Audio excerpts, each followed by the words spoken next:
Hi guys, আজকে আমরা আবার চলে এসেছি নতুন একটা রান্নার রেসিপি নিয়ে। এটা একটা পাঁচমিশালি তরকারি। এটা শীতকালীন সবজি দিয়ে করতে হয়। এটা যেহেতু এখন নতুন সবজি সব উঠেছে, গাজর, বিট, ফুলকপি, এইসব দিয়ে আমি এটা করব। এবার কীভাবে করছি সেটা আপনারা দেখে নিন। প্রথমে দেখে নিন আমরা কী কী সবজি নিয়েছি। গাজর নিয়েছি, বিট নিয়েছি, ফুলকপি, বিনস, টমেটো এবং কাঁচা লঙ্কা দুটো চিড়ে নিয়েছি, একটু আদা বাটা, ধনে পাতা, আর আমি একটু আলু দিয়েছি, আপনারা আলু না বাদ দিয়েও করতে পারেন।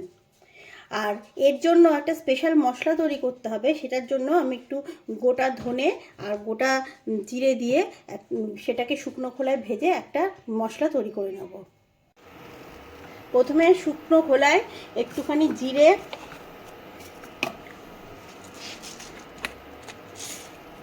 আর ধনে দিয়ে এটা একটুখানি নাড়াচাড়া করে একটুখানি রোস্ট করব নেব।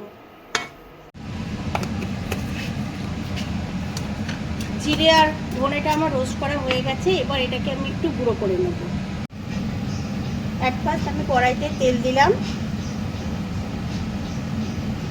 2 চামচ মতন তেল দিলাম।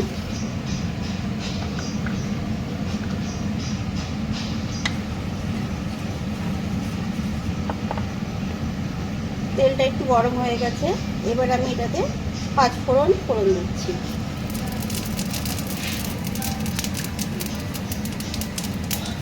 এবার এর মধ্যে 3টে কাঁচা লঙ্কা চেরা দিয়ে দিলাম। আমি আলুটা দিয়ে দিলাম। কারণ এটা সেদ্ধ হতে সবথেকে বেশি সময় লাগে।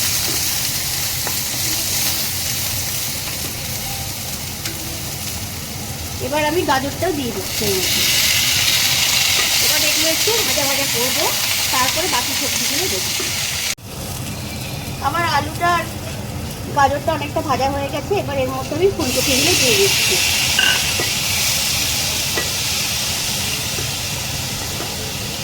আর বিটটাও দিয়ে দিচ্ছি।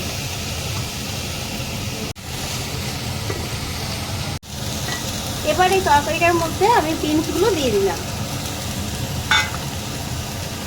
এটাও একটুখানি ভাজা ভাজা মতন করতে হবে।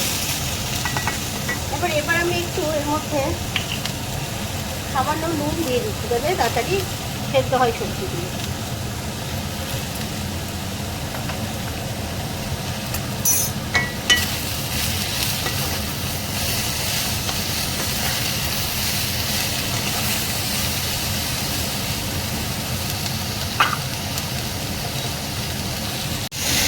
এবার আমাদের মোটামুটি সবজিগুলো ভাজা ভাজা হয়ে গেছে।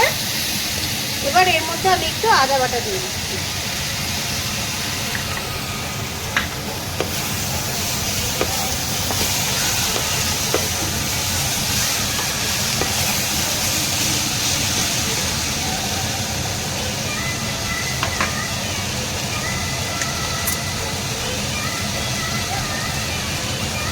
একটু হলুদ গুঁড়ো দিয়ে দিলাম।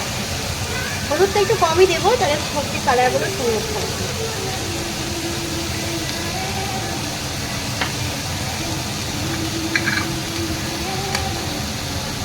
একটু সামান্য লঙ্কার গুঁড়ো।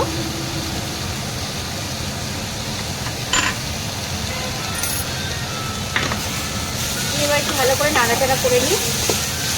এবার আমি এই যে কুচানো টমেটোটা দিয়ে দিচ্ছি।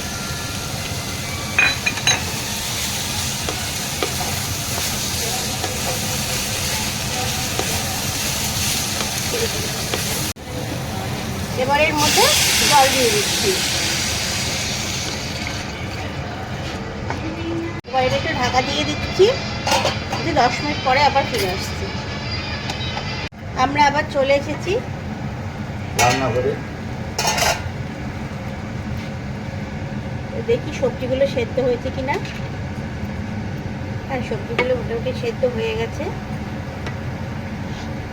এবার এর মধ্যে আমি ধনেপাতাগুলো দিয়ে দিচ্ছি। আপনারা ইচ্ছা হলে ধনেপাতা নাও দিতে পারেন, আপনাদের যদি ভালো না লাগে।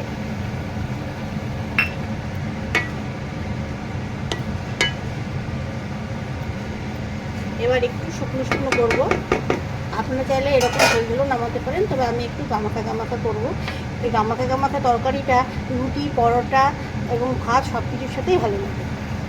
এবার তরকারিটা অনেকটা মাখা মাখা হয়ে গেছে। এবারে আমার ফাইনাল টাচ, যেই মশলাটা আমি আগে বানিয়েছিলাম শুকনো খোলায় ধনে আর জিরের গুঁড়ো, সেইটা এবার আমি এই তরকারিটার মধ্যে দিয়ে দেবো। এটা দিলে তরকারিটার একটা অদ্ভুত সুন্দর স্বাদ হবে।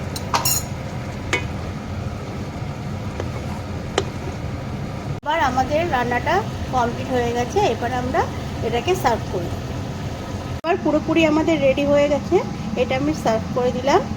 এটা আপনি রুটি বা পরোটা, লুচি এবং ভাত সব কিছুর সাথেই খেতে পারবেন।